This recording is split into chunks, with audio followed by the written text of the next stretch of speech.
Scrub, এটাও coffee scrub আছে আর গাঢ়াওয়ালা গ্র্যানুলস ওয়ালা।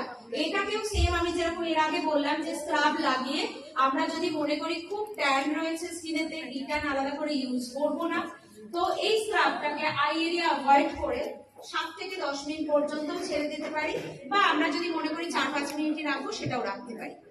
চেষ্টা করবো একটু লিউকওয়ার্ম ওয়াটার দিয়ে স্ক্রাবিংটাকে করার। 2 থেকে 3 মিনিট আমরা স্ক্রাবিংটা করব, জল হাত দিয়ে অবশ্যই, কারণ এটা দানাওয়ালা স্ক্রাব আছে। স্ক্রাবিং করার পর দেন এটাকে ভালো করে ক্লিন হোয়াইট ব্ল্যাঙ্কেট রিমুভ।